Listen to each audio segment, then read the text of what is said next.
저는 윤혜숙입니다. 올해 69이 됐습니다.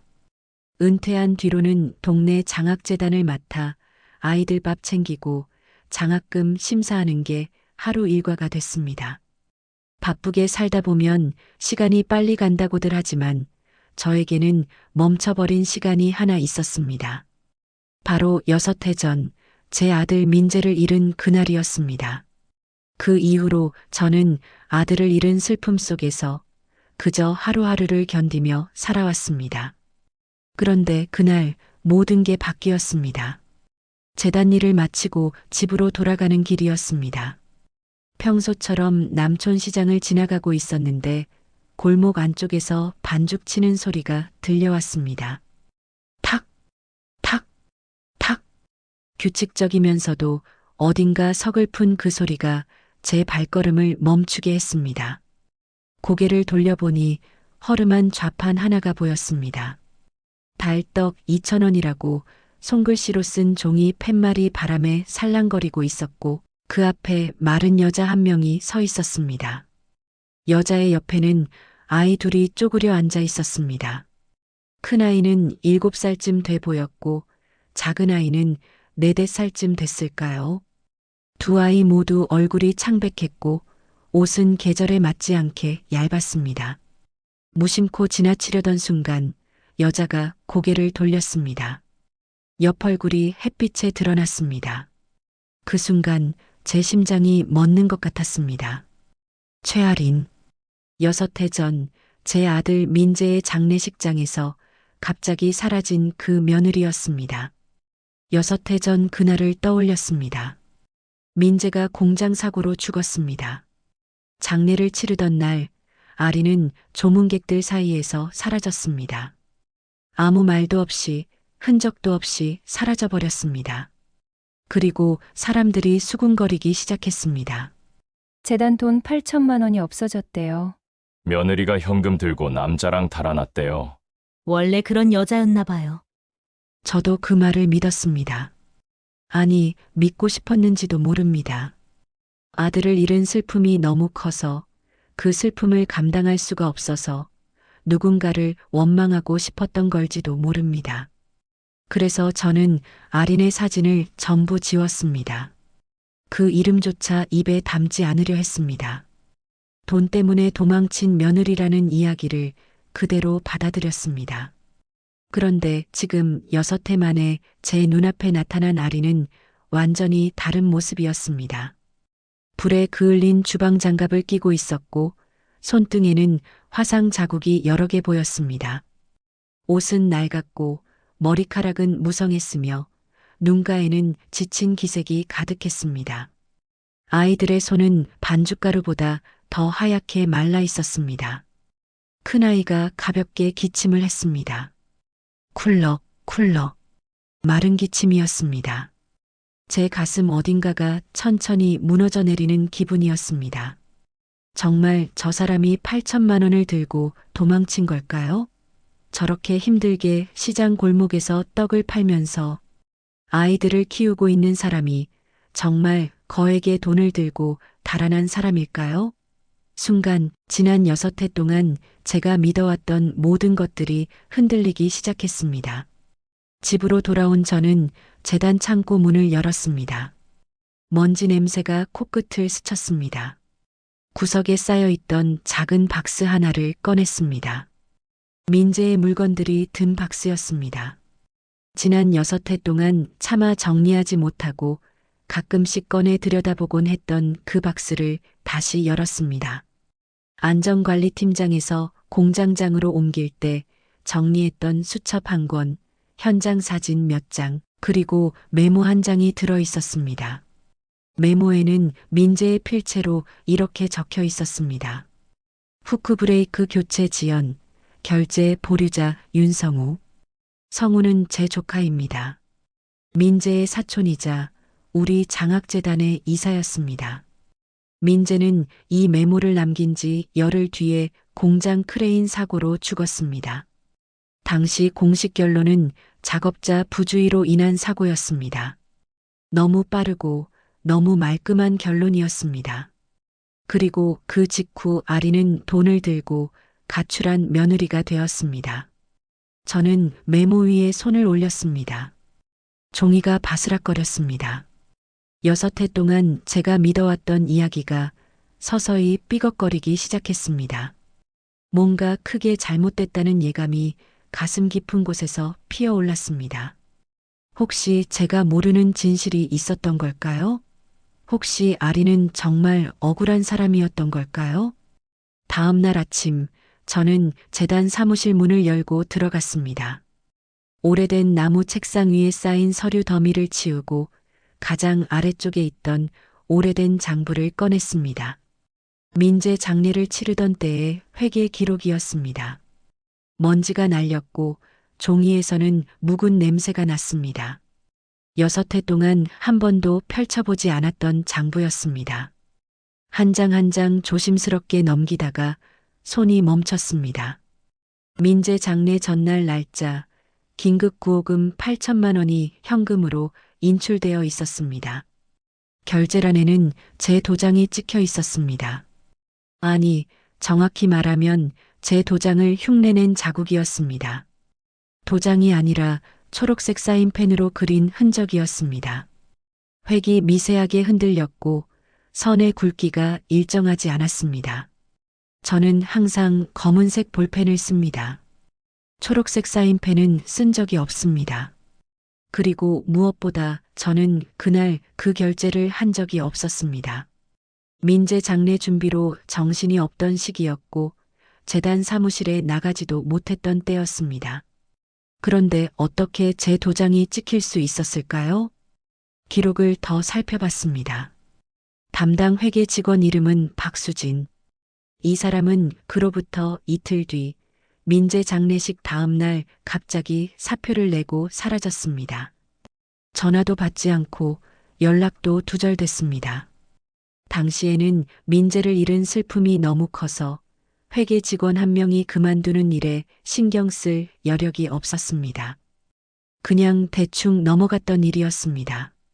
하지만 지금 다시 보니 모든 게 이상했습니다. 가슴이 두근거렸습니다. 누군가 의도적으로 장부를 조작한 거였습니다. 그리고 그 8천만 원이 없어진 책임을 아린에게 뒤집어 씌운 것이었습니다. 도대체 누가 왜 그런 짓을 한 걸까요? 그날 밤 저는 시장 골목 끝에서 아린을 기다렸습니다. 해가 지고 가로등이 하나둘 켜졌습니다.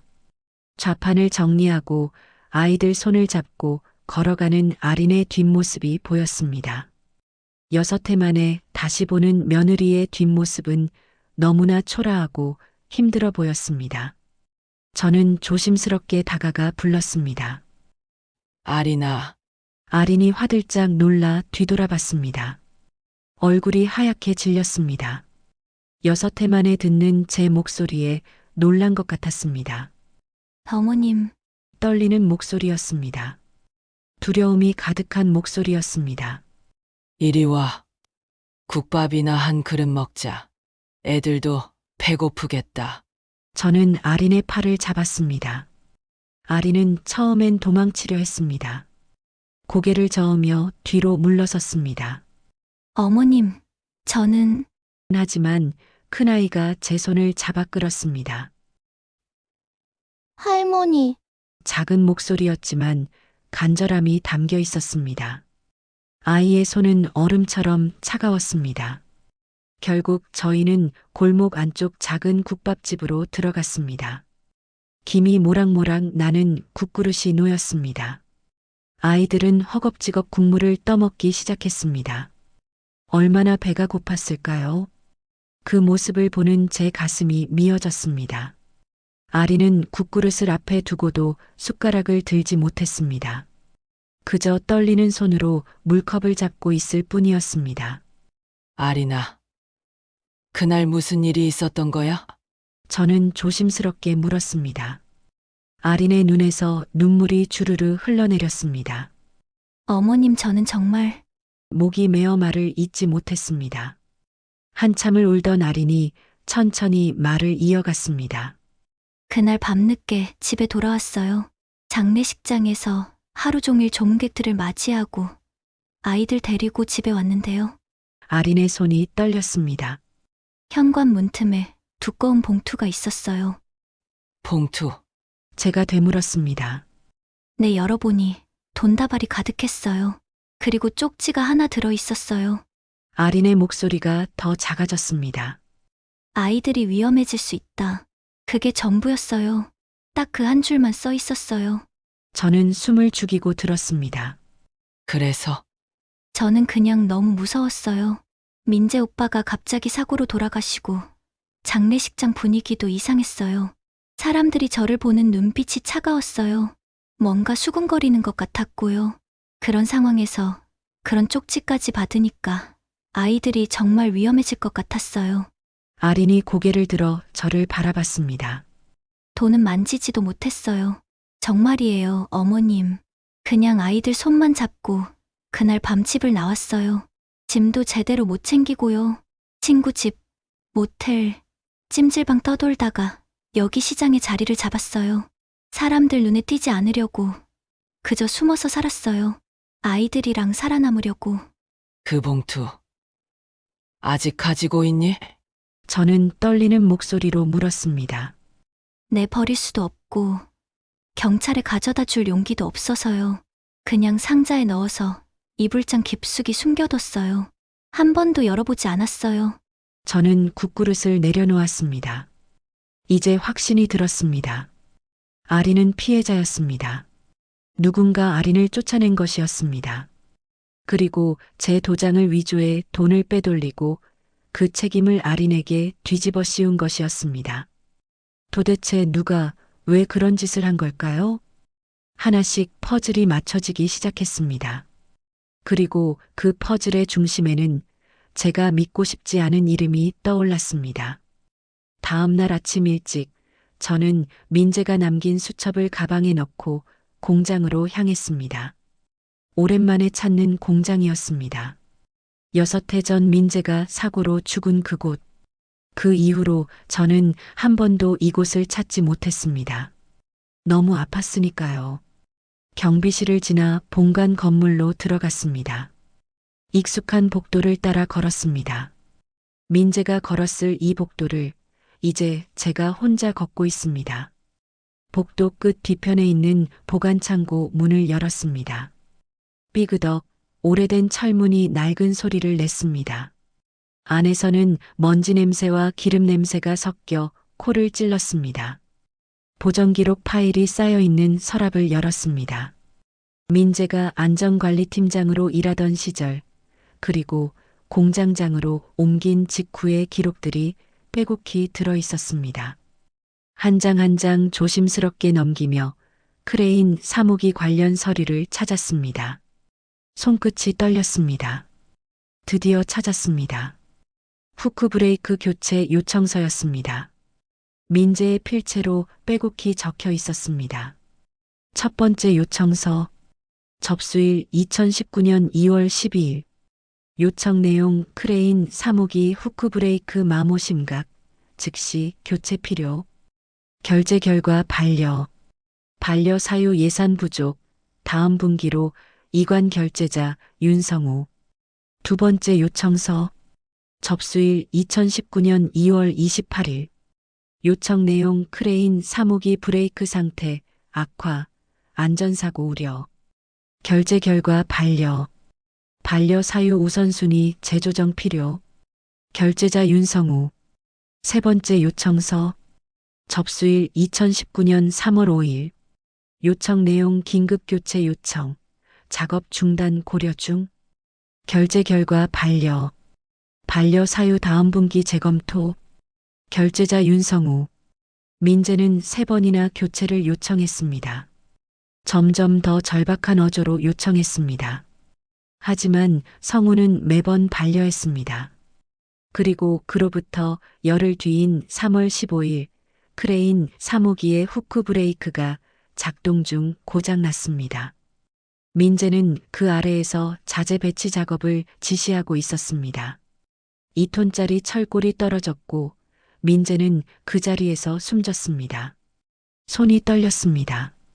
서류가 바닥에 떨어졌습니다. 이건 단순한 사고가 아니었습니다. 예견된 사고였습니다. 충분히 막을 수 있었던 사고였습니다. 민재가 3번씩이나 경고했는데 성우가 막은 것이었습니다. 저는 경비실로 가서 부탁했습니다. 여섯해, 전 3월 출입 기록을 볼 수 있을까요? 경비 아저씨는 기록을 찾아주셨습니다. 사고 전날인 3월 14일 밤 10시 47분, 윤성우 이사가 보전실에 출입한 기록이 있었습니다. 그리고 23분 뒤인 11시 10분에 퇴실했습니다. 왜 사고 전날 밤 성우는 보전실에 들어간 걸까요? 그 시간에 무엇을 했던 걸까요? 가슴이 답답해졌습니다. 의심이 확신으로 바뀌어가고 있었습니다. 집에 돌아온 저는 재단 감사 김영철 씨에게 전화를 걸었습니다. 영철 씨, 부탁 하나 할 게 있어요. 여섯해 전 회계서버 백업 파일을 받을 수 있을까요? 확인해야 할 게 있어서요. 영철 씨는 흔쾌히 도와주겠다고 했습니다. 이틀 뒤 이메일로 파일이 도착했습니다. 저는 컴퓨터 화면 앞에 앉아 파일을 하나하나 열어봤습니다.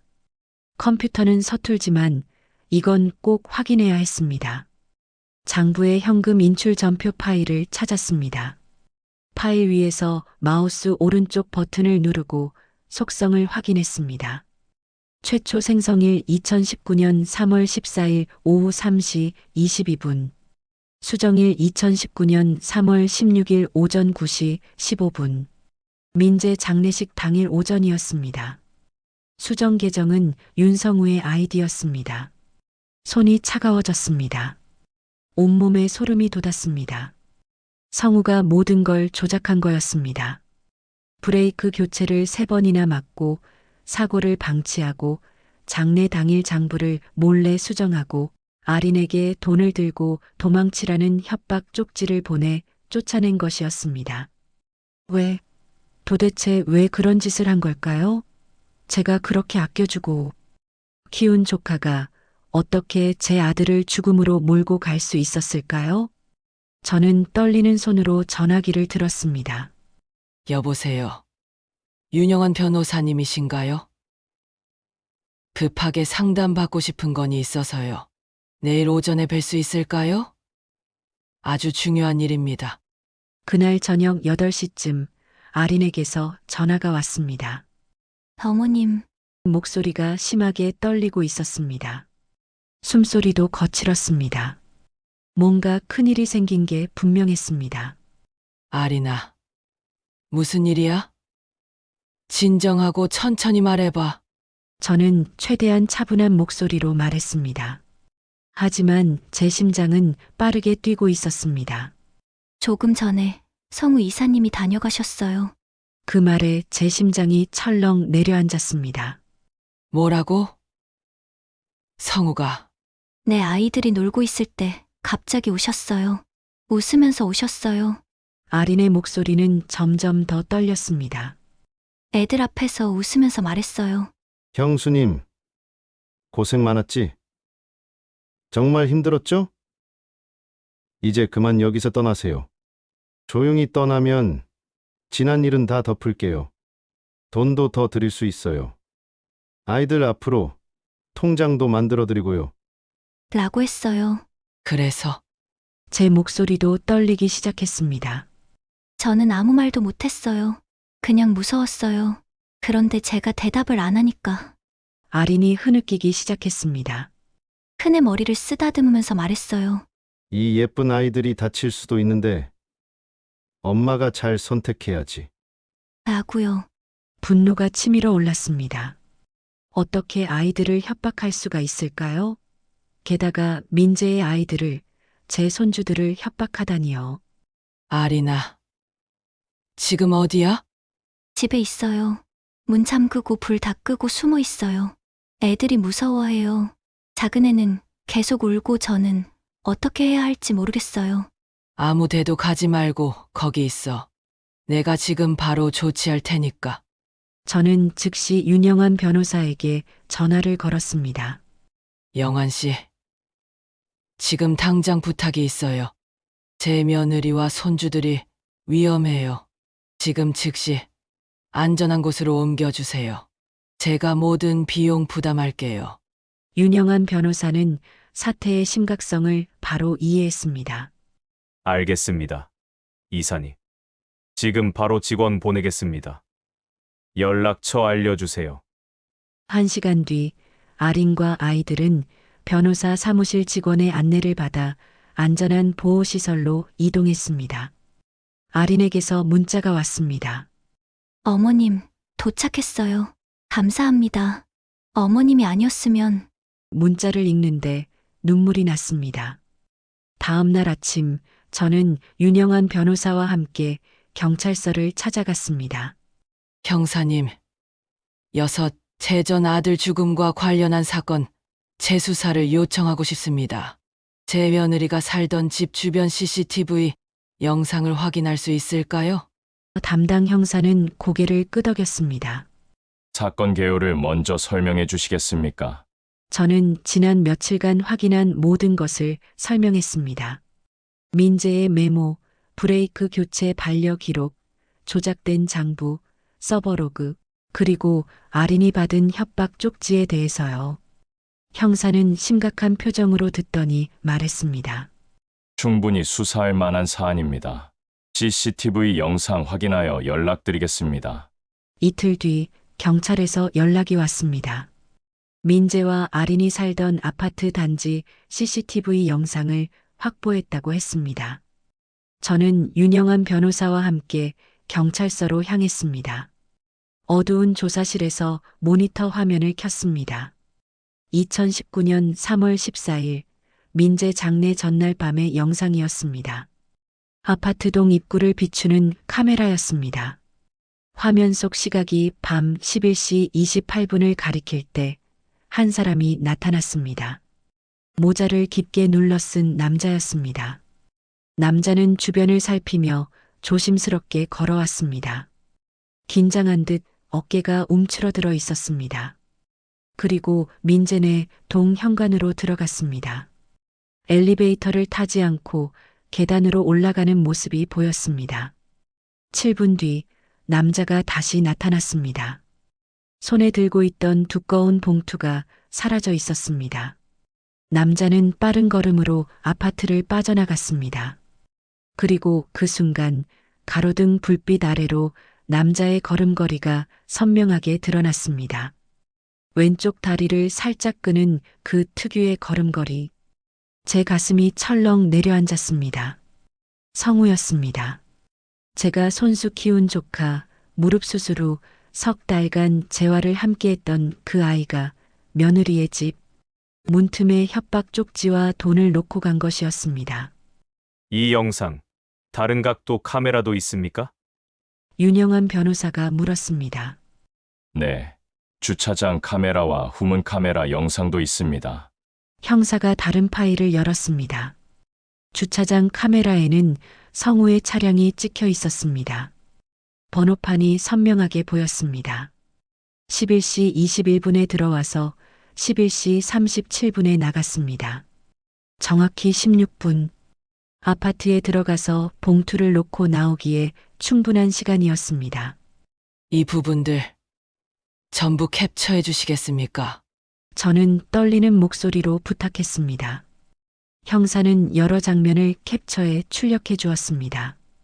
아파트 입구의 뒷모습, 걸음걸이가 선명한 장면, 그리고 차량 번호판까지. 저는 출력물을 받아들고 한참을 말없이 바라봤습니다. 화면 속 뒷모습을 보며 눈물이 났습니다. 왜 성우야? 민재가 너에게 무슨 잘못을 했기에? 아린과 아이들이 너에게 무슨 잘못을 했기에 이런 일을 저질렀니? 이사님. 윤영한 변호사가 조심스럽게 말했습니다. 이제 충분한 증거가 모였습니다. 윤성우 씨를 상대로 법적 조치를 취하시겠습니까? 저는 고개를 끄덕였습니다. 네, 해야죠. 이건 더 이상 묻어둘 수 없는 일입니다. 집으로 돌아온 저는 모든 증거를 책상 위에 펼쳐놓았습니다. 민재의 수첩, 브레이크 교체 요청서 사본, 공장 출입 기록, 서버 로그 출력물, 초록 사인펜으로 위조된 도장, 그리고 아파트 CCTV 캡처 사진, 주차장 차량 영상, 모든 퍼즐이 완벽하게 맞춰졌습니다. 이제 마지막 한 조각만 남았습니다. 성우의 입에서 나올 진실이었습니다. 저는 성우에게 문자를 보냈습니다. 성우야, 이모가 차 한 잔 사줄게. 내일 오후 3시. 은행나무 카페에서 보자. 꼭 와야 한다. 잠시 후 답장이 왔습니다. 네. 이모 가겠습니다. 끝을 보기 위한 마지막 만남이었습니다. 진실을 밝히기 위한, 그리고 정의를 세우기 위한 마지막 기회였습니다. 다음 날 오후 3시 은행나무 카페. 저는 구석자리에 앉아 성우를 기다렸습니다. 창밖으로 봄비가 내리기 시작했습니다. 빗방울이 유리창을 톡톡 두드렸고 거리의 사람들은 우산을 펼치며 걸음을 재촉했습니다. 카페 안에는 커피 내리는 소리와 은은한 음악이 흘렀습니다. 하지만 제 마음은 전혀 평온하지 않았습니다. 성우가 들어왔습니다. 이모. 갑자기 왜 부르셨어요? 얼굴에는 여유로운 미소가 걸려 있었습니다. 아무것도 모르는 척하는 표정이었습니다. 성우는 제 맞은편에 앉으며 코트를 벗었습니다. 날씨가 갑자기 추워졌네요. 비까지 오고. 저는 아무 말 없이 가방에서 물건들을 하나씩 꺼내 테이블 위에 차례로 올렸습니다. 첫 번째, 낡은 제 도장. 두 번째, 초록색 사인펜. 세 번째, 출력한 장부 사본. 네 번째, 서버 로그 출력물. 다섯 번째, 공장 출입 기록. 여섯 번째, 크레인 브레이크 교체 요청서 사본. 일곱 번째, 아파트 CCTV 캡처 사진. 여덟 번째, 주차장 차량 영상 사진. 하나씩 올려놓을 때마다 성우의 얼굴색이 변했습니다. 미소가 서서히 사라졌고 미간이 굳어졌으며 입술이 바짝 말랐습니다. 마지막 차량 사진을 올려놓았을 때 성우의 손이 떨리기 시작했습니다. 이모. 이게 다 뭐예요? 목소리에 경계심이 가득했습니다. 여유롭던 표정은 온데간데 없었습니다. 설명이 필요하니? 저는 차분하게 하지만 단호하게 말했습니다. 저는 천천히 또박또박 말했습니다. 민재가 남긴 수첩이야. 내가 3번이나 반려한 브레이크 교체 요청 내역이고 사고 전날 밤 내가 보존실에 들어간 카드키 기록이지. 그리고 민재 장례 당일 내 아이디로 수정된 현금 전표 로그야. 저는 잠시 숨을 고르고 아파트 CCTV 사진을 가리켰습니다. 그리고 이건 민재 장례 전날 밤 민재네 아파트에 봉투를 놓고 가는 너의 뒷모습이야. 이 걸음걸이. 내가 어떻게 모르겠니? 내 무릎 수술하고 재활할 때 3달 내내 같이 있었잖니? 마지막으로 차량 사진을 툭 쳤습니다. 그리고 이건 내 차량 번호판, 주차장 CCTV에 그대로 찍혀 있더라. 성우가 코웃음을 쳤습니다. 하지만 그 웃음은 불안해 보였습니다. 손은 계속 떨렸고 이마에는 식은땀이 맺혔습니다. 이모가 뭘 안다고 그러세요? 이건 다 회사 사정이고 업무상 일어난 일이에요. CCTV 몇 장 가지고 뭘 증명할 수 있다고. 목소리가 점점 높아졌습니다. 회사 사정. 저는 성우의 눈을 똑바로 바라봤습니다. 예산보다 사람이 먼저야. 성우야, 내 사촌이, 내 아들이 3번씩이나 교체를 요청했어. 안전사고 우려가 있다고, 긴급하다고, 작업 중단까지 고려한다고 썼더라. 그런데 넌 전부 반려했지. 왜? 침묵이 흘렀습니다. 빗방울이 점점 굵어졌습니다. 창밖에서 천둥 소리가 들렸습니다. 카페 안 손님 몇 명이 창밖을 바라봤습니다.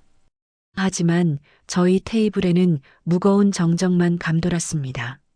그리고 사고 전날 밤, 넌 왜 보전실에 갔니? 저는 다시 물었습니다. 밤 11시에 보전실에 가서 23분 동안 뭘 한 거야? 성우의 입술이 파르르 떨렸습니다.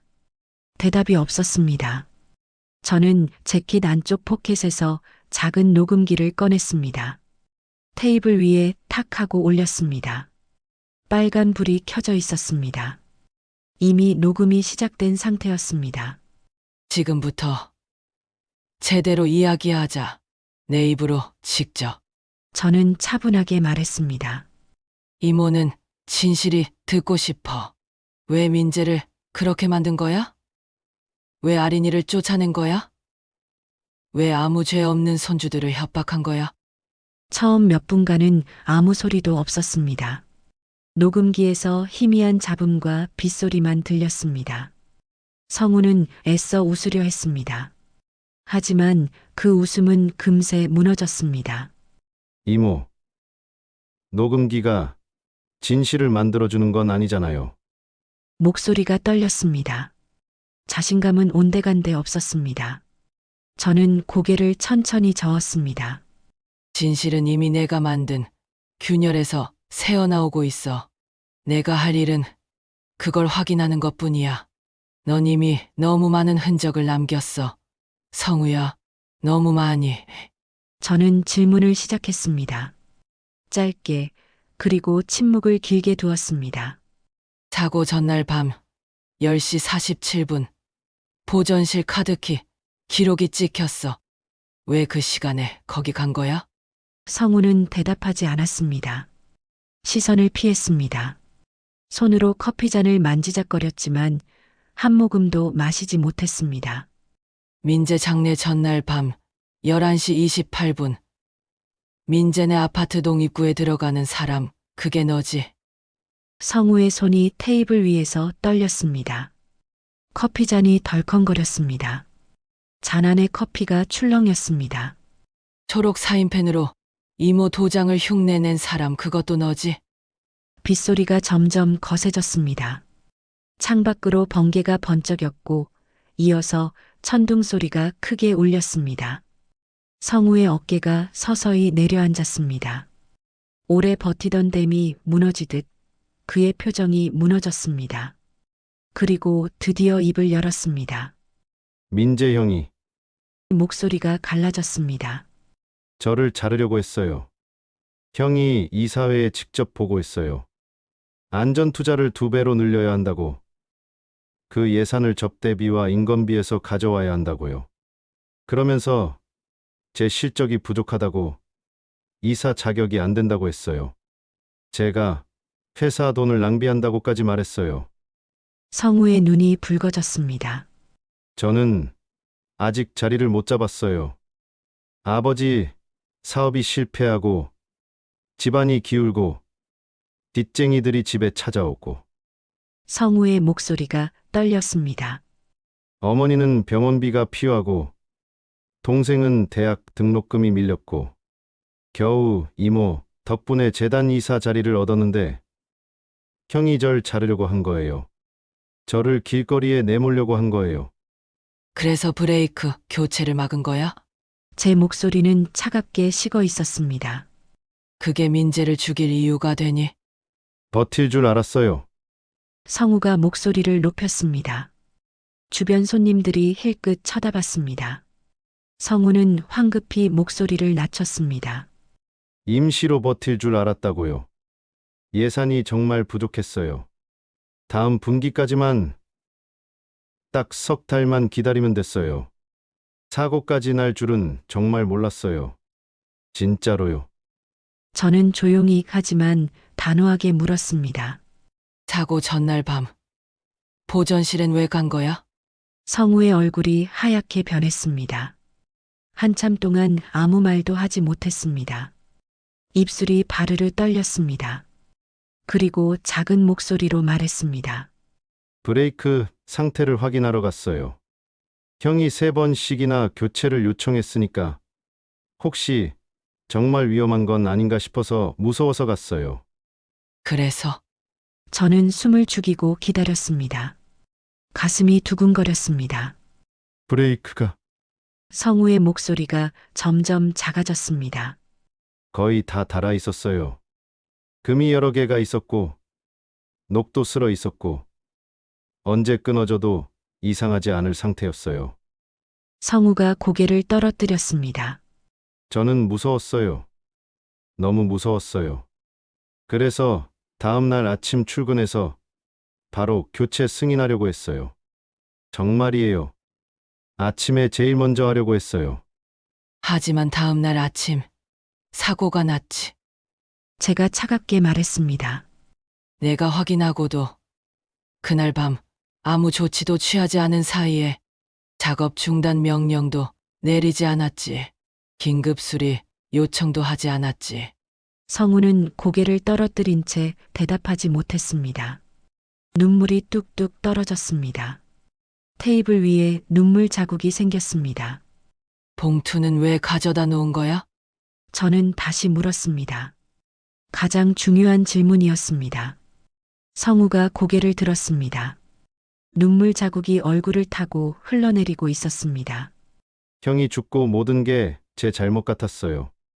이사회에서 조사가 시작됐어요. 누가 브레이크 교체를 막았는지, 왜 사고가 났는지, 공장장은 왜 몰랐는지 다 밝혀질 것 같았어요. 제 반려 기록이 나오면 저는 끝이었어요. 그래서 아린이를 희생양으로 만든 거구나. 제 목소리에 분노와 실망이 섞였습니다. 아린 형수가 떠나면 다 조용해질 줄 알았어요. 성우가 떨리는 목소리로 말했습니다. 누가 믿겠어요. 돈 들고 달아난 며느리 이야기만 돌면 사람들은 그 이야기에만 집중할 거라고 생각했어요. 브레이크 조사도 흐지부지 될 거라고, 사고는 그냥 불운한 사건으로 묻힐 거라고. 그래서 회계 직원을 매수하고 장부를 조작하고 8천만 원을 빼돌리고 아린이에게 협박 쪽지를 보낸 거지? 저는 또박또박 물었습니다. 하나하나 확인하고 싶었습니다. 회계 직원한테 3천만 원을 줬어요. 성우가 고백했습니다. 제 통장으로 8천만 원을 빼돌리고 이모 도장을 초록 사인펜으로 위조하라고 했어요. 그리고 나머지 8천만 원은 제가 가지고 아린 형수네 집에 갔어요. 문틈에 봉투를 끼워놓고 협박 쪽지도 함께 넣었어요. 아이들이 위험해질 수 있다고 썼어요. 성우의 목소리는 이제 거의 들리지 않을 정도로 작았습니다. 형수가 무서워서 도망가길 바랐어요. 그러면 사람들이 형수를 의심할 거라고 생각했어요. 그리고 정말 그렇게 됐어요. 모두가 형수를 의심했어요. 그리고 6해 동안 아린이와 아이들은 숨어서 살았어. 제가 말했습니다. 죄도 없이 두려움 속에서 시장 골목에서 떡이나 팔면서. 저도 괴로웠어요. 성우가 흐느끼기 시작했습니다. 매일 밤 악몽을 꿨어요. 형이 나타나서 저를 보는 꿈을요. 형수와 조카들 얼굴이 자꾸 떠올랐어요. 하지만 저는 이미 너무 깊이 들어와 있었어요. 돌이킬 수가 없었어요. 나는 성우의 목소리가 떨렸습니다. 그냥 제 자리를 지키고 싶었어요. 가족을 먹여 살리고 싶었어요. 이사 자리를 잃으면 저는 아무것도 아니니까요. 아무것도. 저는 녹음기를 껐습니다. 빗소리만 유리창을 두드렸습니다. 카페 안은 이상하리만치 조용했습니다. 모든 손님들이 떠나고 저희 둘만 남은 것 같았습니다. 지키려던 자리는 이미 무너졌어. 저는 천천히 말했습니다. 그리고 내가 무너뜨린 건 그 자리가 아니야. 민재의 삶, 아린이와 아이들의 삶, 우리 가족 전체의 삶을 무너뜨렸어. 그리고 너 자신의 삶까지. 성우는 테이블에 얼굴을 묻고 울었습니다. 어깨가 들썩였습니다. 저는 그 모습을 가만히 바라봤습니다. 미안함도 용서도 아직은 줄 수 없었습니다. 다만 깊은 슬픔만이 가슴을 채웠습니다. 제가 그렇게 아꼈던 조카가 제 아들을 죽음으로 몰고 갔습니다. 그리고 그 사실을 숨기기 위해 또 다른 가족을 파괴했습니다. 이보다 더 슬픈 일이 또 있을까요? 법은 생각보다 느렸습니다. 하지만 멈추지 않았습니다. 저는 모든 증거를 들고 검찰청을 찾아갔습니다. 서버 로그, 카드키 기록, 장부 수정 내역, 아파트와 주차장 CCTV 캡처 사진, 그리고 녹음 파일까지. 담당 검사는 증거들을 하나하나 꼼꼼하게 검토했습니다. 이사님, 이 증거들이면 충분합니다. 검사가 고개를 끄덕였습니다. 업무상과 실치사, 횡령, 문서 위조, 협박, 증거인멸, 교사 등 여러 혐의로 기소할 수 있습니다. 한 달 뒤 성우는 구속됐습니다. 회계 직원 박수진도 해외에서 송환되어 함께 구속됐습니다. 법정에 선 성우는 초라해 보였습니다. 한때 잘 나가던 재단 이사의 모습은 온데간데 없었습니다. 수척한 얼굴, 구부정한 어깨, 생기 없는 눈빛. 재판이 진행되는 동안 진실이 하나씩 공개됐습니다. 민재가 3번이나 요청했던 브레이크 교체가 얼마나 절박했는지, 성우가 어떻게 장부를 조작했는지, 아린을 어떻게 쫓아냈는지, 모든 것이 법정에서 하나하나 드러났습니다. 공장에서는 뒤늦게 전수점검이 이뤄졌습니다. 안전기준에 미달한 장비가 한두 개가 아니었습니다. 안전 예산은 이사회 긴급회의를 거쳐 3배로 증액됐습니다.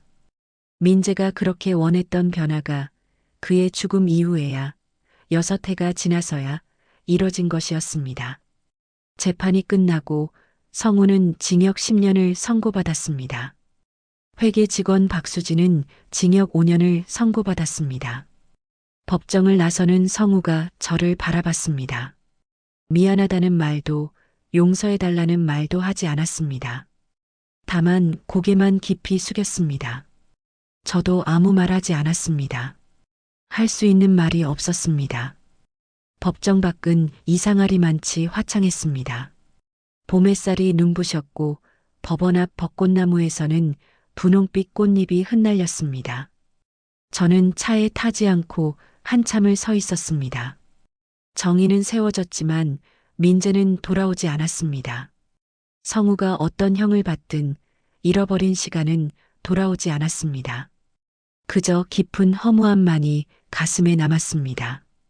판결이 난 지 일주일 뒤 저는 아린과 아이들을 만났습니다.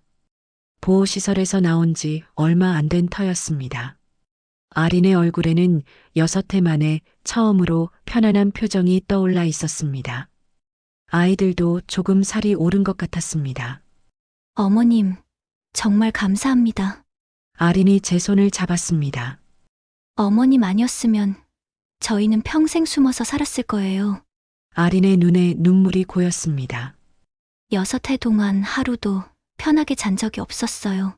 아이들이 학교도 제대로 못 다니고 병원도 못 가고 제가 너무 무서웠어요. 저는 아린의 손을 꽉 잡았습니다. 미안해. 아리나, 내가 진작 알았어야 했는데 6해나 늦었어. 목이 메었습니다. 내가 얼마나 힘들었을까? 얼마나 무서웠을까? 아린이 고개를 저었습니다. 이제 됐어요. 진실이 밝혀진 게 가장 중요해요. 그리고 이제 아이들이 떳떳하게 살 수 있잖아요. 그걸로 충분해요. 저는 가방에서 통장 하나를 꺼냈습니다. 이건 민재 몫이야. 원래 민재가 받았어야 할 재단 배당금이랑 보험금이랑 그동안 못 받은 것들 정리한 거야. 아린이 손사래를 쳤습니다. 어머님, 이건 너무... 받아. 저는 단호하게 말했습니다. 이건 내 돈이 아니라 민재 돈이야. 그리고 아이들 돈이고 민재가 열심히 일해서 모은 거야. 당연히 받아야지. 통장을 아린 손에 쥐어줬습니다. 이걸로 집 하나 마련해. 아이들 학교도 보내고 제대로 살아. 큰아이가 제 손을 잡았습니다. 할머니, 이제 우리 숨지 않아도 돼요? 맑은 목소리였습니다. 제 가슴이 저렸습니다. 그래. 이제 안 숨어도 돼. 떳떳하게 살아도 돼. 작은아이가 웃으며 말했습니다. 할머니, 우리 유치원 갈 수 있어요? 그럼 당연하지. 유치원도 가고 학교도 가고 친구들이랑도 놀고 다 할 수 있어. 아린이 두 아이를 안았습니다. 아이들이 킥킥거리며 웃었습니다. 6해 만에 듣는 밝은 웃음소리였습니다. 저는 그 모습을 보며 눈물을 훔쳤습니다. 재단 사무실로 돌아온 저는 민재의 책상을 정리했습니다. 먼지 쌓인 서류들, 낡은 안전모, 현장 사진들. 하나하나 만지며 추억을 떠올렸습니다. 민재는 참 성실한 사람이었습니다. 옳은 일에는 끝까지 목소리를 냈고 약한 사람들 편에 섰던 사람이었습니다. 그렇기에 더 일찍 떠나야 했던 걸까요? 책상 서랍 깊숙한 곳에서 낡은 편지 한 장이 나왔습니다. 민재가 결혼 전 아린에게 쓴 편지였습니다. 아린아, 나는 부자도 아니고 잘생기지도 않았어. 그냥 평범한 회사원이야. 하지만 약속할게. 너랑 우리 아이들을 평생 지킬게. 떳떳하게 살면서 말이야. 글씨체가 삐뚤빠뚤했지만 진심이 느껴졌습니다. 저는 편지를 가슴에 안았습니다. 민재야, 넌 약속을 지켰어. 떳떳하게 살다 갔어. 그리고 마지막까지 옳은 일을 하려다 갔어. 이제 엄마가 나머지 약속을 지킬게. 아린이와 아이들 지킬게. 그게 엄마가 할 수 있는 마지막 일이니까. 1년이 흘렀습니다. 아린과 아이들은 작은 아파트에 자리를 잡았습니다. 큰아이는 초등학교에 입학했고 작은아이는 유치원에 다니기 시작했습니다. 아린은 작은 분식집을 차렸습니다. 여전히 떡을 만들지만 이제는 숨지 않습니다. 당당하게, 떳떳하게 만듭니다. 저는 일주일에 한 번씩 아린네 가게를 찾아갑니다. 아이들과 떡볶이를 먹고 이런저런 이야기를 나눕니다. 큰아이는 아빠 사진을 책상에 올려놓고 매일 잘 자요. 아빠하고 인사한답니다. 작은아이는 아빠 얼굴을 잘 기억하진 못하지만 사진 속 아빠가 멋있다고 자랑합니다. 재단에서는 민재의 이름으로 안전장학금을 신설했습니다. 윤민재 안전장학금. 산업 현장에서 안전을 지키려 애쓰는 사람들, 그리고 사고로 가족을 잃은 아이들을 돕는 장학금입니다. 매년 봄이 오면 장학금 수여식을 합니다. 민재가 떠난 그날을 기억하며 그가 원했던 세상을 만들어가기 위해서입니다. 성우는 여전히 교도소에 있습니다. 면회를 신청했다는 연락이 왔지만 아직은 갈 수 없습니다. 언젠가는 가야겠지요. 용서가 아니라 마침표를 찍기 위해서라도 말입니다. 하지만 아직은 그 마침표를 찍을 준비가 안 됐습니다. 오늘도 저는 재단 창문 너머로 은행나무를 바라봅니다. 새싹이 돋아나고 잎이 푸르게 자라나고 있습니다. 봄은 다시 왔습니다. 민재가 떠난 뒤에도, 아린이 도망쳤던 그 시간에도, 성우가 거짓말로 모든 것을 덮으려던 그 순간에도 봄은 계속 왔습니다. 진실은 늦게 왔지만 결국 왔습니다. 정의는 더디게 왔지만 결국 왔습니다. 그리고 이제 남은 자들의 봄이 시작됐습니다. 민재야, 엄마가 늦었지만 해냈어. 아린이 이제 웃어. 아이들도 학교 가. 내가 그렇게 원했던 안전한 세상 만들려고 노력하고 있어. 그러니까 거기서 편히 쉬렴. 엄마가 여기서 잘 지킬게. 약속할게. 창밖으로 봄바람이 불어옵니다. 은행나무 잎이 살랑거립니다. 저는 조용히 창을 닫고 다시 책상 앞에 앉습니다. 오늘도 해야 할 일이 많습니다. 도와줘야 할 아이들이 지켜줘야 할 가족들이 있습니다. 진실은 언제나 드러나고 봄은 반드시 다시 옵니다. 윤혜숙의 이야기 잘 들으셨나요? 6해 동안 숨겨진 진실, 침묵 속에 묻힐 뻔한 억울함. 하지만 한 사람이 포기하지 않았기에 진실은 결국 빛을 보았습니다. 때로는 진실을 마주하는 게 두렵습니다. 믿고 싶지 않은 사람이 잘못을 저질렀을 수도 있으니까요. 하지만 그 두려움보다 중요한 건 억울하게 고통받는 사람들입니다. 만약 여러분 주변에 억울한 일을 당한 사람이 있다면 외면하지 말아주세요. 작은 관심, 작은 용기가 누군가의 삶을 바꿀 수 있습니다. 그리고 기억해 주세요. 아무리 오래 걸려도 진실은 반드시 드러난다는 것을, 봄은 언제나 다시 온다는 것을. 여러분은 어떻게 생각하시나요? 댓글로 의견 남겨주세요. 구독과 좋아요는 더 많은 이야기를 전하는 큰 힘이 됩니다. 다음 이야기도 기대해 주세요. 감사합니다. 이모, 이게 다 뭐예요? 목소리에 경계심이 가득했습니다. 여유롭던 표정은 온데간데 없었습니다. 설명이 필요하니? 저는 차분하게 하지만 단호하게 말했습니다. 저는 천천히 또박또박 말했습니다. 민재가 남긴 수첩이야. 내가 3번이나 반려한 브레이크 교체 요청 내역이고, 사고 전날 밤 내가 보존실에 들어간 카드키 기록이지. 그리고 민재 장례 당일 내 아이디로 수정된 현금 전표 로그야. 저는 잠시 숨을 고르고 아파트 CCTV 사진을 가리켰습니다. 그리고 이건 민재 장례 전날 밤 민재네 아파트에 봉투를 놓고 가는 너의 뒷모습이야. 이 걸음걸이. 내가 어떻게 모르겠니? 내 무릎 수술하고 재활할 때 3달 내내 같이 있었잖니?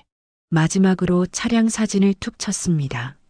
그리고 이건 내 차량 번호판, 주차장 CCTV에 그대로 찍혀 있더라. 성우가 코웃음을 쳤습니다. 하지만 그 웃음은 불안해 보였습니다. 손은 계속 떨렸고 이마에는 식은땀이 맺혔습니다. 이모가 뭘 안다고 그러세요? 이건 다 회사 사정이고 업무상 일어난 일이에요. CCTV 몇 장 가지고 뭘 증명할 수 있다고? 목소리가 점점 높아졌습니다. 회사 사정. 저는 성우의 눈을 똑바로 바라봤습니다. 예산보다 사람이 먼저야. 성우야, 내 사촌이, 내 아들이 3번씩이나 교체를 요청했어. 안전사고 우려가 있다고, 긴급하다고, 작업 중단까지 고려한다고 썼더라. 그런데 넌 전부 반려했지. 왜? 침묵이 흘렀습니다. 빗방울이 점점 굵어졌습니다. 창밖에서 천둥 소리가 들렸습니다. 카페 안 손님 몇 명이 창밖을 바라봤습니다. 하지만 저희 테이블에는 무거운 정적만 감돌았습니다. 그리고 사고 전날 밤, 넌 왜 보존실에 갔니? 저는 다시 물었습니다. 밤 11시에 보존실에 가서 23분 동안 뭘 한 거야? 성우의 입술이 파르르 떨렸습니다. 대답이 없었습니다. 저는 재킷 안쪽 포켓에서 작은 녹음기를 꺼냈습니다. 테이블 위에 탁 하고 올렸습니다. 빨간 불이 켜져 있었습니다. 이미 녹음이 시작된 상태였습니다. 지금부터 제대로 이야기하자. 내 입으로 직접. 저는 차분하게 말했습니다. 이모는 진실이 듣고 싶어. 왜 민재를 그렇게 만든 거야? 왜 아린이를 쫓아낸 거야? 왜 아무 죄 없는 손주들을 협박한 거야? 처음 몇 분간은 아무 소리도 없었습니다. 녹음기에서 희미한 잡음과 빗소리만 들렸습니다. 성우는 애써 웃으려 했습니다. 하지만 그 웃음은 금세 무너졌습니다. 이모, 녹음기가 진실을 만들어주는 건 아니잖아요. 목소리가 떨렸습니다. 자신감은 온데간데 없었습니다. 저는 고개를 천천히 저었습니다. 진실은 이미 내가 만든 균열에서 새어나오고 있어. 내가 할 일은 그걸 확인하는 것뿐이야. 넌 이미 너무 많은 흔적을 남겼어. 성우야, 너무 많이. 저는 질문을 시작했습니다. 짧게, 그리고 침묵을 길게 두었습니다. 사고 전날 밤 10시 47분.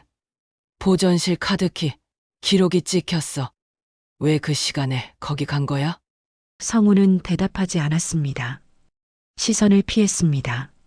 손으로 커피잔을 만지작거렸지만 한 모금도 마시지 못했습니다. 민재 장례 전날 밤 11시 28분. 민재네 아파트 동입구에 들어가는 사람, 그게 너지? 성우의 손이 테이블 위에서 떨렸습니다. 커피잔이 덜컹거렸습니다. 잔 안에 커피가 출렁였습니다. 초록 사인펜으로 이모 도장을 흉내낸 사람, 그것도 너지? 빗소리가 점점 거세졌습니다. 창밖으로 번개가 번쩍였고 이어서 천둥 소리가 크게 울렸습니다. 성우의 어깨가 서서히 내려앉았습니다. 오래 버티던 댐이 무너지듯 그의 표정이 무너졌습니다. 그리고 드디어 입을 열었습니다. 민재 형이 목소리가 갈라졌습니다. 저를 자르려고 했어요. 형이 이사회에 직접 보고했어요. 안전 투자를 2배로 늘려야 한다고. 그 예산을 접대비와 인건비에서 가져와야 한다고요. 그러면서 제 실적이 부족하다고, 이사 자격이 안 된다고 했어요. 제가 회사 돈을 낭비한다고까지 말했어요. 성우의 눈이 붉어졌습니다. 저는 아직 자리를 못 잡았어요. 아버지 사업이 실패하고 집안이 기울고 빚쟁이들이 집에 찾아오고 성우의 목소리가 떨렸습니다. 어머니는 병원비가 필요하고 동생은 대학 등록금이 밀렸고 겨우 이모 덕분에 재단 이사 자리를 얻었는데 형이 절 자르려고 한 거예요. 저를 길거리에 내몰려고 한 거예요. 그래서 브레이크 교체를 막은 거야? 제 목소리는 차갑게 식어 있었습니다. 그게 민재를 죽일 이유가 되니? 버틸 줄 알았어요. 성우가 목소리를 높였습니다. 주변 손님들이 힐끗 쳐다봤습니다. 성우는 황급히 목소리를 낮췄습니다. 임시로 버틸 줄 알았다고요. 예산이 정말 부족했어요. 다음 분기까지만 딱 3달만 기다리면 됐어요. 사고까지 날 줄은 정말 몰랐어요. 진짜로요. 저는 조용히 하지만 단호하게 물었습니다. 사고 전날 밤 보전실엔 왜 간 거야? 성우의 얼굴이 하얗게 변했습니다. 한참 동안 아무 말도 하지 못했습니다. 입술이 바르르 떨렸습니다.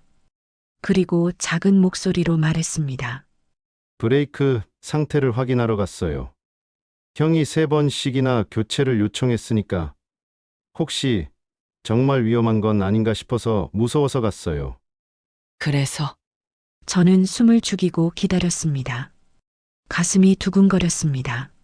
브레이크가 성우의 목소리가 점점 작아졌습니다. 거의 다 닳아 있었어요. 금이 여러 개가 있었고 녹도 쓸어 있었고 언제 끊어져도 이상하지 않을 상태였어요. 성우가 고개를 떨어뜨렸습니다. 저는 무서웠어요. 너무 무서웠어요. 그래서 다음 날 아침 출근해서 바로 교체 승인하려고 했어요. 정말이에요. 아침에 제일 먼저 하려고 했어요. 하지만 다음 날 아침 사고가 났지. 제가 차갑게 말했습니다. 내가 확인하고도 그날 밤 아무 조치도 취하지 않은 사이에 작업 중단 명령도 내리지 않았지. 긴급 수리 요청도 하지 않았지. 성우는 고개를 떨어뜨린 채 대답하지 못했습니다. 눈물이 뚝뚝 떨어졌습니다. 테이블 위에 눈물 자국이 생겼습니다. 봉투는 왜 가져다 놓은 거야? 저는 다시 물었습니다. 가장 중요한 질문이었습니다. 성우가 고개를 들었습니다. 눈물 자국이 얼굴을 타고 흘러내리고 있었습니다. 형이 죽고 모든 게 제 잘못 같았어요. 이사회에서 조사가 시작됐어요. 누가 브레이크 교체를 막았는지, 왜 사고가 났는지, 공장장은 왜 몰랐는지 다 밝혀질 것 같았어요. 제 반려 기록이 나오면 저는 끝이었어요. 그래서 아린이를 희생양으로 만든 거구나. 제 목소리에 분노와 실망이 섞였습니다. 아린 형수가 떠나면 다 조용해질 줄 알았어요. 성우가 떨리는 목소리로 말했습니다. 누가 믿겠어요. 돈 들고 달아난 며느리 이야기만 돌면 사람들은 그 이야기에만 집중할 거라고 생각했어요. 브레이크 조사도 흐지부지 될 거라고, 사고는 그냥 불운한 사건으로 묻힐 거라고. 그래서 회계 직원을 매수하고 장부를 조작하고 8천만 원을 빼돌리고 아린이에게 협박 쪽지를 보낸 거지? 저는 또박또박 물었습니다. 하나하나 확인하고 싶었습니다. 회계 직원한테 3천만 원을 줬어요. 성우가 고백했습니다. 제 통장으로 8천만 원을 빼돌리고 이모 도장을 초록 사인펜으로 위조하라고 했어요. 그리고 나머지 8천만 원은 제가 가지고 아린 형수네 집에 갔어요. 문틈에 봉투를 끼워놓고 협박 쪽지도 함께 넣었어요. 아이들이 위험해질 수 있다고 썼어요. 성우의 목소리는 이제 거의 들리지 않을 정도로 작았습니다. 형수가 무서워서 도망가길 바랐어요. 그러면 사람들이 형수를 의심할 거라고 생각했어요. 그리고 정말 그렇게 됐어요. 모두가 형수를 의심했어요. 그리고 6해 동안 아린이와 아이들은 숨어서 살았어. 제가 말했습니다. 죄도 없이 두려움 속에서 시장 골목에서 떡이나 팔면서. 저도 괴로웠어요. 성우가 흐느끼기 시작했습니다. 매일 밤 악몽을 꿨어요. 형이 나타나서 저를 보는 꿈을요. 형수와 조카들 얼굴이 자꾸 떠올랐어요. 하지만 저는 이미 너무 깊이 들어와 있었어요. 돌이킬 수가 없었어요. 나는 성우의 목소리가 떨렸습니다. 그냥 제 자리를 지키고 싶었어요. 가족을 먹여 살리고 싶었어요. 이사 자리를 잃으면 저는 아무것도 아니니까요. 아무것도. 저는 녹음기를 껐습니다. 빗소리만 유리창을 두드렸습니다. 카페 안은 이상하리 많지 조용했습니다. 모든 손님들이 떠나고 저희 둘만 남은 것 같았습니다. 지키려던 자리는 이미 무너졌어. 저는 천천히 말했습니다. 그리고 내가 무너뜨린 건 그 자리가 아니야. 민재의 삶, 아린이와 아이들의 삶, 우리 가족 전체의 삶을 무너뜨렸어. 그리고 너 자신의 삶까지. 성우는 테이블에 얼굴을 묻고 울었습니다. 어깨가 들썩였습니다. 저는 그 모습을 가만히 바라봤습니다. 미안함도 용서도 아직은 줄 수 없었습니다. 다만 깊은 슬픔만이 가슴을 채웠습니다. 제가 그렇게 아꼈던 조카가 제 아들을 죽음으로 몰고 갔습니다. 그리고 그 사실을 숨기기 위해 또 다른 가족을 파괴했습니다. 이보다 더 슬픈 일이 또 있을까요? 법은 생각보다 느렸습니다. 하지만 멈추지 않았습니다. 저는 모든 증거를 들고 검찰청을 찾아갔습니다. 서버 로그, 카드키 기록, 장부 수정 내역, 아파트와 주차장 CCTV 캡처 사진, 그리고 녹음 파일까지. 담당 검사는 증거들을 하나하나 꼼꼼하게 검토했습니다. 이사님, 이 증거들이면 충분합니다. 검사가 고개를 끄덕였습니다. 업무상과 실치사, 횡령, 문서 위조, 협박, 증거인멸, 교사 등 여러 혐의로 기소할 수 있습니다. 한 달 뒤 성우는 구속됐습니다. 회계 직원 박수진도 해외에서 송환되어 함께 구속됐습니다. 법정에 선 성우는 초라해 보였습니다. 한때 잘 나가던 재단 이사의 모습은 온데간데 없었습니다. 수척한 얼굴, 구부정한 어깨, 생기 없는 눈빛. 재판이 진행되는 동안 진실이 하나씩 공개됐습니다. 민재가 3번이나 요청했던 브레이크 교체가 얼마나 절박했는지, 성우가 어떻게 장부를 조작했는지, 아린을 어떻게 쫓아냈는지, 모든 것이 법정에서 하나하나 드러났습니다. 공장에서는 뒤늦게 전수점검이 이루어졌습니다. 안전기준에 미달한 장비가 한두 개가 아니었습니다. 안전예산은 이사회 긴급회의를 거쳐 3배로 증액됐습니다. 민재가 그렇게 원했던 변화가 그의 죽음 이후에야 6해가 지나서야 이뤄진 것이었습니다. 재판이 끝나고 성우는 징역 10년을 선고받았습니다. 회계 직원 박수진은 징역 5년을 선고받았습니다. 법정을 나서는 성우가 저를 바라봤습니다. 미안하다는 말도 용서해달라는 말도 하지 않았습니다. 다만 고개만 깊이 숙였습니다. 저도 아무 말하지 않았습니다. 할 수 있는 말이 없었습니다. 법정 밖은 이상하리만치 화창했습니다. 봄 햇살이 눈부셨고 법원 앞 벚꽃나무에서는 분홍빛 꽃잎이 흩날렸습니다. 저는 차에 타지 않고 한참을 서 있었습니다. 정의는 세워졌지만 민재는 돌아오지 않았습니다. 성우가 어떤 형을 받든 잃어버린 시간은 돌아오지 않았습니다.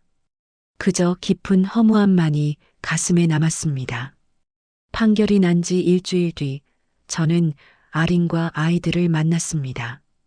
보호시설에서 나온 지 얼마 안 된 터였습니다. 아린의 얼굴에는 6해 만에 처음으로 편안한 표정이 떠올라 있었습니다. 아이들도 조금 살이 오른 것 같았습니다. 어머님, 정말 감사합니다. 아린이 제 손을 잡았습니다. 어머님 아니었으면 저희는 평생 숨어서 살았을 거예요. 아린의 눈에 눈물이 고였습니다. 6해 동안 하루도 편하게 잔 적이 없었어요. 아이들이 학교도 제대로 못 다니고 병원도 못 가고 제가 너무 무서웠어요. 저는 아린의 손을 꽉 잡았습니다. 미안해. 아리나, 내가 진작 알았어야 했는데 6해나 늦었어. 목이 메었습니다. 내가 얼마나 힘들었을까? 얼마나 무서웠을까? 아린이 고개를 저었습니다. 이제 됐어요. 진실이 밝혀진 게 가장 중요해요. 그리고 이제 아이들이 떳떳하게 살 수 있잖아요. 그걸로 충분해요. 저는 가방에서 통장 하나를 꺼냈습니다. 이건 민재 몫이야. 원래 민재가 받았어야 할 재단 배당금이랑 보험금이랑 그동안 못 받은 것들 정리한 거야.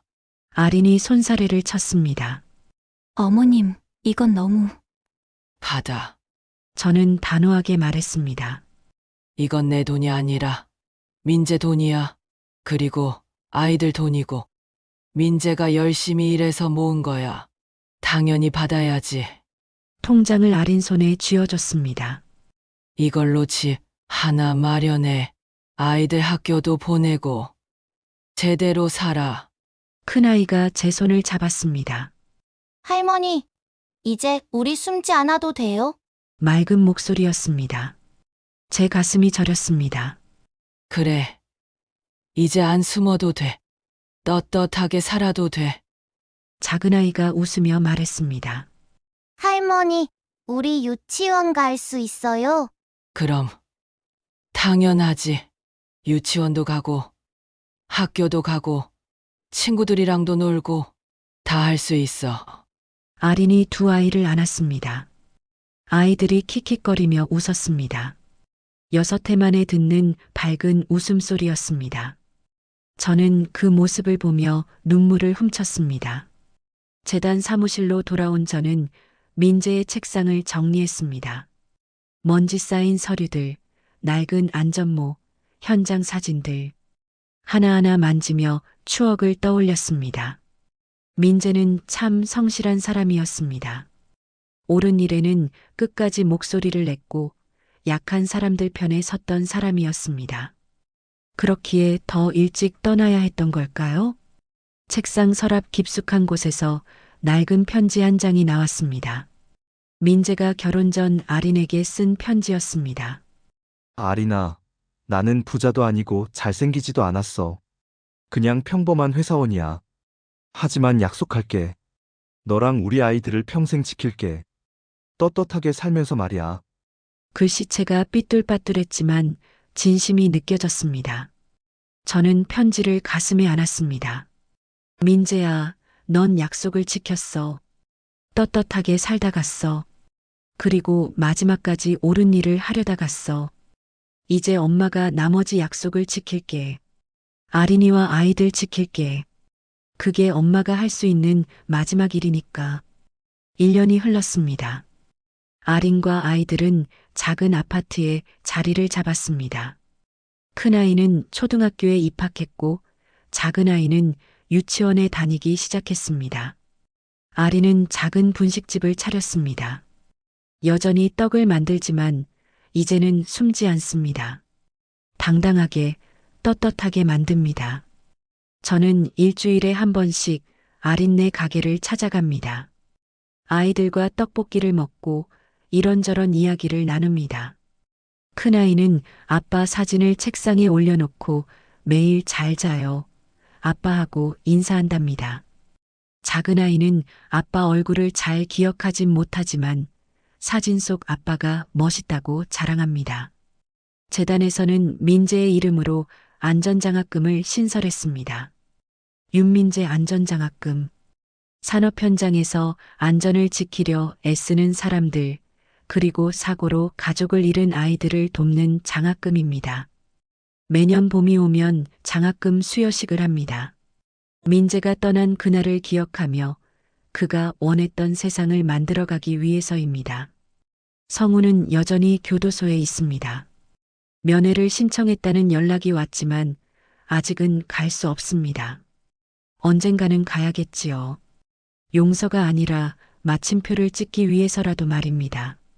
하지만 아직은 그 마침표를 찍을 준비가 안 됐습니다. 오늘도 저는 재단 창문 너머로 은행나무를 바라봅니다. 새싹이 돋아나고 잎이 푸르게 자라나고 있습니다. 봄은 다시 왔습니다. 민재가 떠난 뒤에도, 아린이 도망쳤던 그 시간에도, 성우가 거짓말로 모든 것을 덮으려던 그 순간에도 봄은 계속 왔습니다. 진실은 늦게 왔지만 결국 왔습니다. 정의는 더디게 왔지만 결국 왔습니다. 그리고 이제 남은 자들의 봄이 시작됐습니다. 민재야, 엄마가 늦었지만 해냈어. 아린이 이제 웃어. 아이들도 학교 가. 내가 그렇게 원했던 안전한 세상 만들려고 노력하고 있어. 그러니까 거기서 편히 쉬렴. 엄마가 여기서 잘 지킬게. 약속할게. 창밖으로 봄바람이 불어옵니다. 은행나무 잎이 살랑거립니다. 저는 조용히 창을 닫고 다시 책상 앞에 앉습니다. 오늘도 해야 할 일이 많습니다. 도와줘야 할 아이들이, 지켜줘야 할 가족들이 있습니다. 진실은 언제나 드러나고 봄은 반드시 다시 옵니다. 윤혜숙의 이야기 잘 들으셨나요? 6회 동안 숨겨진 진실, 침묵 속에 묻힐 뻔한 억울함. 하지만 한 사람이 포기하지 않았기에 진실은 결국 빛을 보았습니다. 때로는 진실을 마주하는 게 두렵습니다. 믿고 싶지 않은 사람이 잘못을 저질렀을 수도 있으니까요. 하지만 그 두려움보다 중요한 건 억울하게 고통받는 사람들입니다. 만약 여러분 주변에 억울한 일을 당한 사람이 있다면 외면하지 말아주세요. 작은 관심, 작은 용기가 누군가의 삶을 바꿀 수 있습니다. 그리고 기억해 주세요. 아무리 오래 걸려도 진실은 반드시 드러난다는 것을, 봄은 언제나 다시 온다는 것을. 여러분은 어떻게 생각하시나요? 댓글로 의견 남겨주세요. 구독과 좋아요는 더 많은 이야기를 전하는 큰 힘이 됩니다. 다음 이야기도 기대해 주세요. 감사합니다.